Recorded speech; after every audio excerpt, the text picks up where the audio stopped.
بسم اللہ الرحمن الرحیم۔ روند کر ہرا جنگل ایک پل نہ سوئے تھے، روند کر ہرا جنگل ایک پل نہ سوئے تھے، ہاتھیوں کے گلے کو چونٹیوں نے آ گھیرا۔ شہریار خود سر سے یہ سوال تو پوچھو، شہریار خود سر سے یہ سوال تو پوچھو، ایک دن اگر اس کو سر پھروں نے آ گھیرا۔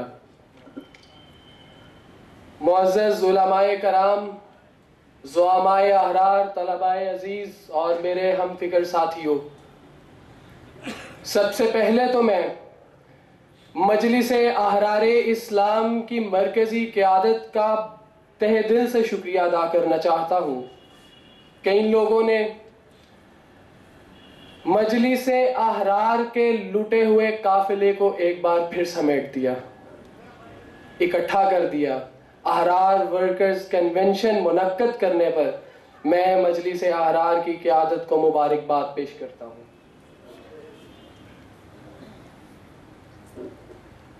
حاضرین محترم، حق و باطل کی جنگ ازل سے ہے اور یہ ابد تک رہے گی۔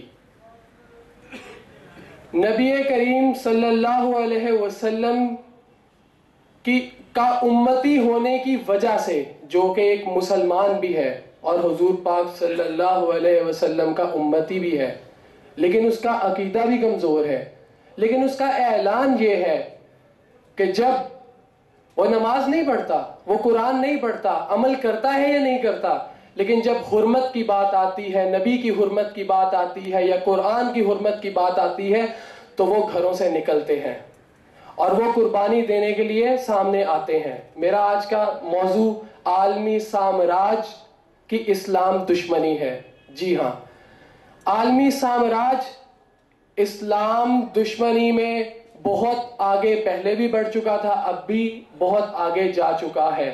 مسلمانوں کے خلاف عالمی سامراج پاکستان بننے سے پہلے برطانیہ تھا اور پاکستان بن جانے کے بعد امریکہ ہے، اور اس کا تعاقب ہمارے بزرگ کرتے آ رہے ہیں اور ہم بھی کرتے رہیں گے۔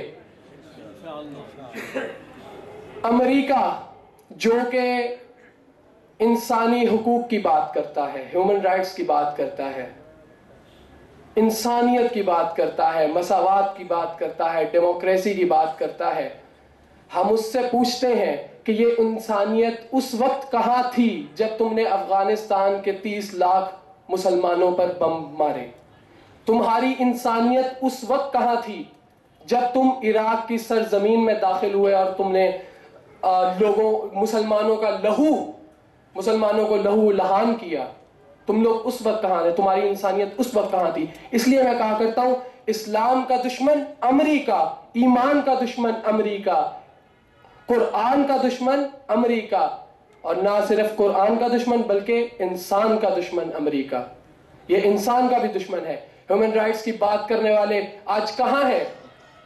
سب کو یہ تو نظر آتا ہے کہ طالبان جو ہے وہ اور مذہبی دہشت گرد ہے، طالبان دہشت گرد ہے، اور وہ یہ لوگ جو ہے دہشت گردی پھیلا رہے ہیں، اور یہ قبائلی علاقوں میں جو ہے وہ دہشت گردی پھیلا رہے ہیں۔ لیکن ہم ان سے سوال یہ کرتے ہیں کہ تم ڈرون حملے کرتے ہو، وہ دہشت گردی نہیں ہے؟ تم مسلمانوں پر بم مارتے ہو، وہ دہشت گردی نہیں ہے؟ تم ڈرون حملے کر کے تم فوج کو نہیں، تم کسی ایک طبقے کو نہیں، تم عوام کو ہٹ کر رہے ہو، تب تمہاری دہشت گردی کہاں جاتی ہے؟ اور ہمارے حکمران اس موضوع پر چپ ہیں، صرف بڑھ کے مارتے ہیں اور پھر چپ کر جاتے ہیں۔ دوسری بات، آپ نے دیکھا گزشتہ دنوں ایک بار پھر قرآن پاک جلا دیا گیا۔ افغانستان کے اندر نیٹو کی جانب سے قرآن پاک ایک بار پھر جلا دیا گیا۔ قرآن پہلے بھی جلایا جاتا رہا، قرآن دوبارہ جلایا جاتا رہے گا تب تک جب تک مسلمان آپس میں متحد نہیں ہو جاتے۔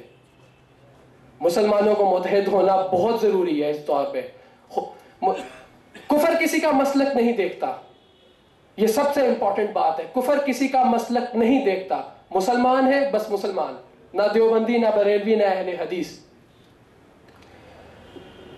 میں تحریک طلبہ اسلام کی نمائندگی کرتے ہوئے کہنا چاہتا ہوں کہ ہمیں اپنے نصب العین پر ہمیشہ نظر رکھنی ہے اور ہمیں متحد ہونا ہے. ہم اپنی قیادت کو بھی کہتے ہیں کہ وہ جہاں بھی ہمیں آواز دیں گے انشاءاللہ ہم حاضر ہیں.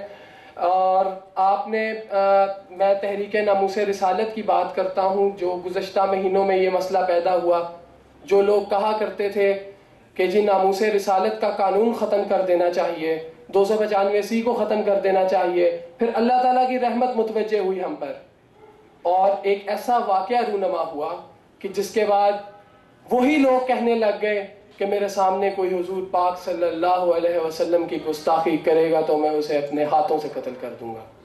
اللہ تعالیٰ نے ایک آیا پلٹتا ہے اللہ تعالیٰ. تیسری بات،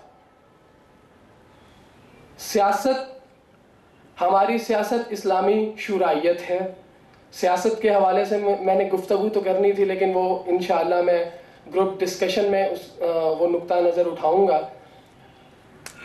حکومت الہیہ کا قیام ہماری منزل ہے، ہماری جد و جہد ہے.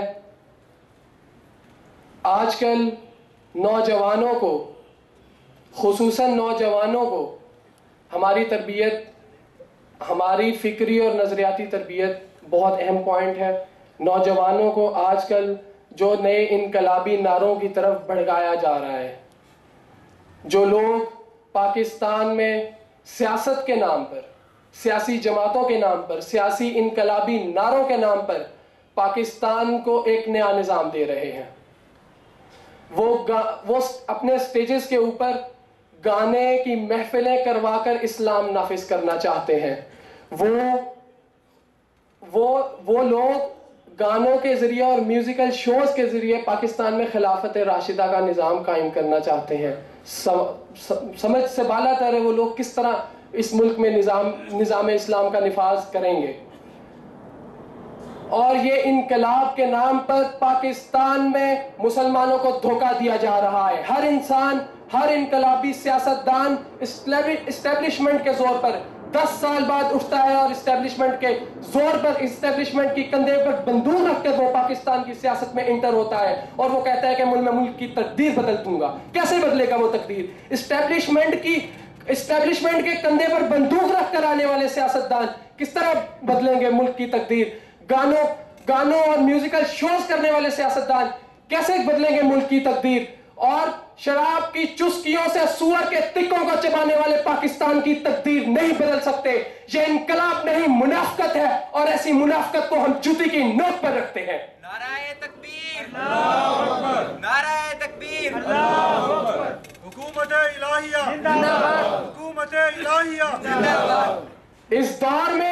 اس دور میں مسلمانوں کی، خصوصاً مسلمان نوجوانوں کی نظریاتی اور فکری سطح پر جو تربیت ہے وہ انتہائی اہم ہے. اس کے بغیر ہم کسی قسم کا گزارا نہیں. لاطین قوتیں اور سیکولر طاقتیں مسلمانوں کی اولادوں کو اپنے راستے پر چلانا چاہتی ہیں.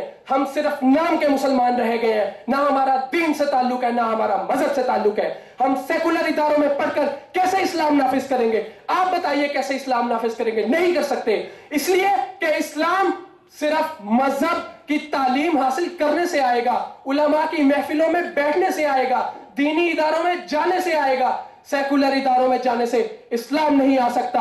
اور میں ایک اور گزارش کرنا چاہوں گا، سیکولر اداروں میں، ہماری یونیورسٹیز میں اسلام کی تعلیم بہت ضروری ہے.